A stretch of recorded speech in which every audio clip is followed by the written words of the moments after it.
Uy, ito na yung icing sa cake natin. And this is the last phone ni Apple na hindi ko pa nare-review for this year. Na-review na natin si iPhone 17 Pro Max, si 17, and si iPhone Air. So, ang natitira, si iPhone 17 Pro. So, in this video guys, pag-usapan natin kung okay na ba itong phone na ito or you should get the Pro Max. Tara, pag-usapan natin.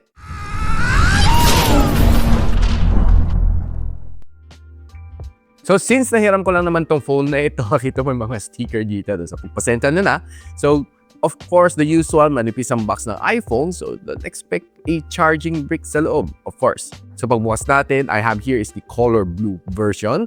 Actually, nahawakan na natin lahat ng color. So, DPWH orange, silver, and of course, itong si deep blue. So, paglabas natin ng phone, yun see, nandyan na kanyang cable, and of course, isang panundot. And yun na unboxing ng iPhone. Nothing else. So if you're asking for recommendation on chargers, I can recommend Anker and CU Green. Just check yung link ng description ko. Now, eto na, iPhone 17 Pro. So ang kanyang 12 gigs of RAM and 256 GB of storage is currently priced at 79,999. Pero nakita ko naka-sale to sa Digital Walker for around 77,000 pesos. Which I'll post the link on the description or just simply click yung YouTube shopping link dyan para legit ang phone na mabili ninyo. Hindi kayo ma-scam. Lala, mapapasko na. Lahat ng link na pinaprovide ko is legit and official, so don't you worry. Huwag na kayo pagkala-gala dyan, baka ma-scam pa kayo. Napag-usapan natin design is exactly the same as the iPhone 17 Pro Max. So makita mo yung kanyang pahaba na camera design.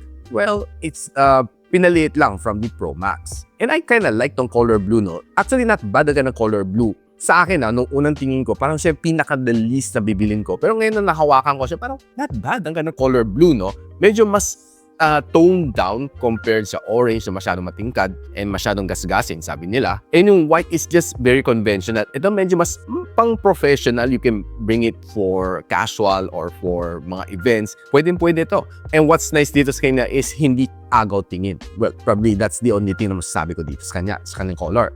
So, of course, andyan ang kanyang camera control button. Andyan yung kanyang action button. Ang kanyang harap is being protected by the Ceramic Shield 2, aluminum side frames. Sad to say, balik sa aluminum. Tapos na yung titanium era. And ang likod niya is Ceramic Shield 1. IP68 dust and water resistant. This one supports isang physical SIM and eSIM. Pwede isang physical SIM tsaka eSIM pagsabay or dalawang eSIM na pwede mo pagsabayin. Hindi mo pwede pagsabay isang physical SIM and dalawang eSIM. Max, dalawa. Pili ka lang.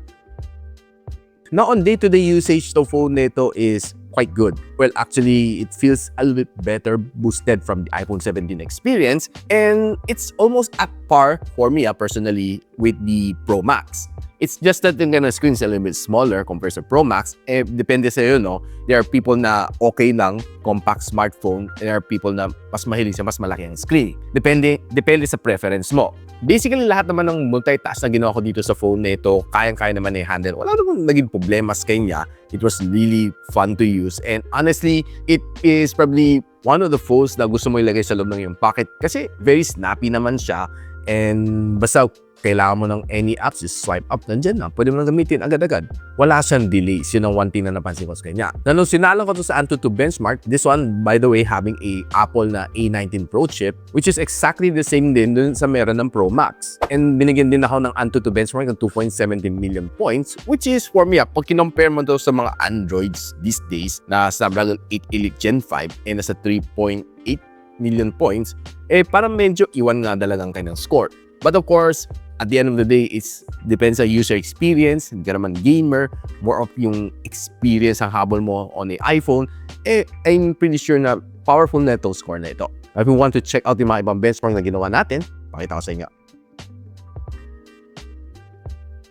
Now, pagdating sa battery, siguro yun ang pinaka-main difference nila dalawa ni Pro Max. This one, having a 3,998 na battery, lang yan, no? 2 milliampere hours na lang. Hindi pa niya sinama. Ginawa na sana 4,000 milliampere hours, no? I don't know why yung mga ganong numbers only happens sa iPhones. Yung ka ng Pro Max version ng 4,823 milliampere hours. Bitin yung mga numbers, no? Hindi nagsasara sa buo. So now yung differences nila is roughly nasa 800 milliampere hours. Which is depende, no? Kung medyo mas power hungry ka, eh talagang Pro Max ang i-recommend ko sa inyo.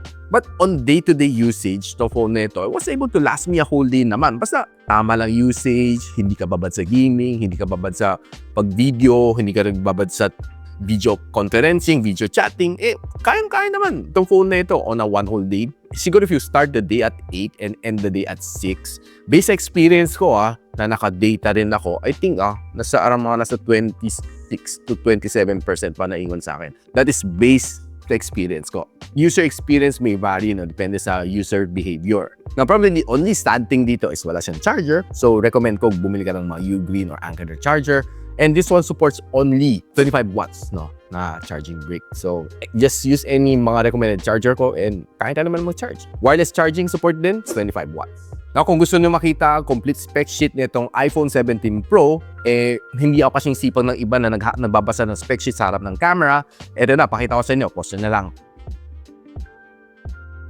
Now, pagdating sa display, this is probably one of the only difference other than yung battery from the Pro Max. Medyo mas maliit ang screen size nito at 6.3 inch compared sa 6.9 sa Pro Max. Pero everything else maintains the same. Yung ganang specs, it's a LTPO Super Retina XDR OLED display with 120Hz refresh rate. Maximum brightness niya, pareho din, 3000 nits. Meron din siya anti-reflective coating like the Pro Max. And experience is exactly the same except that mas maliit lang screen size. Now, if you're browsing naman dito, this phone, doing all of your tasks sa social media, walang problema, maning-manilan dito sa phone na ito and maganda talaga ka na display. Kasi si iPhone still has one of the best displays out there. Dahil na, if you're watching your favorite contents, kahit sa YouTube, sa Netflix, talagang mag-enjoy ka dito sa kanya. And I was able to watch several videos while sitting on the plane and mga nakasave ko videos dito. It was really good, May-enjoy mo talaga.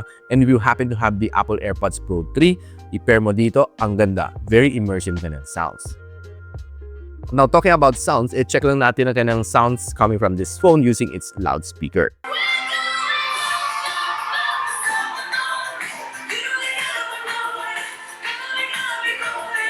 For me, this is probably the song of the year. Si Golden, kids, adults, lahat been singing to this tune. Paulit-ulit na lang sa bahay, tugtog song na ito para sirang plaka. Pero enjoyable naman talaga siya. Now, based sa aking experience dito on the iPhone 17 Pro, malakas naman kanyang sound, very immersive, pero hindi lang siya kasing lakas ng Pro Max. Probably yung speaker nito is a little bit smaller compared sa Pro Max. Now, since itong phone nito is quite powerful enough naman, it was able to give me some good gaming experience, was able to play 3 games, Call of Duty Mobile, si Genshin Impact, saka si Wuthering Waves. Na pagdating kay Genshin Impact, sobrang okay siya. Ang ganda ng kanyang gameplay, was able to achieve 120 FPS. And honestly, sobrang ganda ng kanyang display. Except na siguro mabibiting ka lang talaga sa size niya. Kasi 6.3 versus 6.9 ng Pro Max. But overall, I would tell you na sobrang smooth ng experience. And the sounds was good. Pero if you like a better, more immersive sound, I would suggest na bumili ka na ng mga TWS or si Apple AirPods Pro 3. It would give you a better gaming experience. Though siya yung pinakamainit among all of the games na nilaro ko at 44 degrees Celsius. Wuthering Waves was okay, 60 FPS. Though there are times na feel mo parang ay kunting frame drops. Not sure kung dahil sa internet connection ko. Pero okay naman siya noon. Just very minor lang naman kung hindi mo siya pinansin. Kasi ako minomonitor ko, tinitingnan ko na mabuti naman. But, well, overall the gameplay was good. Pero kung nagka-clash, may na-feel lang kunting parang frame drop. Pero hindi siya kasing init ng Genshin. This one, 40 degrees Celsius lang siya umabot. Call of Duty Mobile naman was able to achieve 120 FPS. Sobrang smooth niya, wala kang maging problema. Kahit anong games laro mo dito sa CODM, kahit anong mode, rank match, mga death match or what, kayang-kaya naman na i-handle na walang problema. Sobrang smooth. 36 degrees Celsius lang siya. Napag-usapan na natin ang main highlight dito sa phone na ito, which is of course yung kanyang camera, starting with a 48MP na main camera sensor with OIS, a 48MP na periscope telephoto lens up to 4 times optical zoom, and meron siyang 48MP na ultra-wide lens. This one can shoot you up to 4K and 120 FPS, and you can shoot you Apple na ProRes na video, kahit yung RAW, kaya din niya. And it can also shoot you some vlogs then if you like. Ang ganang harap is a 18MP naman na front-facing camera and can shoot you up to 4K and 60. And another good thing dito sa kanya is that pwede mo siyang ihiga kahit nakatayo. Yun ang feature na sobrang natripan ko dito sa kanya. Tingnan muna natin some shots na nakuha natin from the iPhone 17 Pro. And taking a look at some of these outdoor shots na nakuha ko sa mga halaman, and very natural tone ng capture ng iPhone 17 Pro. One thing to like dito sa kanya is very sharp mga photos, mga capture mo sa kanya. Lalo ng mga details, so you get a lot of details dito sa mga halaman na nakukuha ko. And pag tinignan mo siya, zooming it all the way in, pakita mo lahat ng mga details na gusto mo makita dito sa bulaklak na ito. Kahit yung pollen, kitang-kita. And kahit itong simpleng shot na na ito, mga alambre o kitang-kita mo pati mga ugat, really good ang kanyang camera. Now, if you're trying to go indoor naman and trying to check some of these products siya, pag zoom in mo, kitang-kita mo mga details ng fabrics, kahit mga simpleng shot ng mga libro na ito na makita mo mga title pa rin nila kahit zoom in mo na siya. And this is probably one of my favorite shot ng mga damit na ito. And makita mo very simple in shot na pero parang ang ganda ng pagka-pop-out ng photo na ito. Kahit yung mga Christmas decor shot na nakuha natin, okay, itong signage na ito, Happy Holidays, wala naman siyang color spill. Now, if you're trying to go further indoor, mga low light photography, you'll be able to get some really nice tactics kind of camera, mga Christmas decors, and etc. It really get some good focus mga subjects. One thing to like dito sa kanyang camera is sobrang easy mag-focus dito sa kanyang camera, and mga stuff dolls definitely get some really good details, and mga low light shot like this one definitely good. Kaya mga cloud detail pag tinitingnan mo no, on outdoors, talagang maganda at mapapamangha ka talaga sa kanya. And checking out some of this flower shot, definitely good.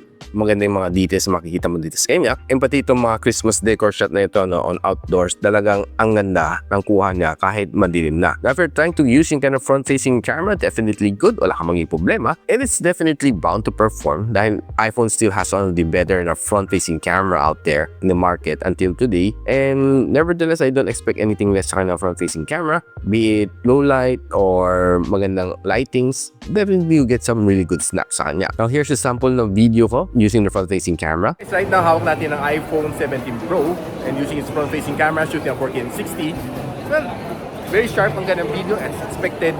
You can use it either naka-portrait or naka-landscape ng pa-landscape mode. So, pretty solid itong front-facing camera ng iPhone 17 Pro. And here's a sample naman using the rear camera. Guys, ito hawak natin ng iPhone 17 Pro and shooting at 4K and 60. Definitely yung ganang video is very stable. Kahit anong galaw ko, no, I would tell you na sobrang stable, sobrang okay. Ganang colors. And yeah, perfect na perfect for vlogging. And meron din pala siya dual camera mode, by the way. Now, when everything said, sobrang okay itong phone na ito. Si iPhone 17 Pro is definitely one of the device na pwede mo i-consider for 2025.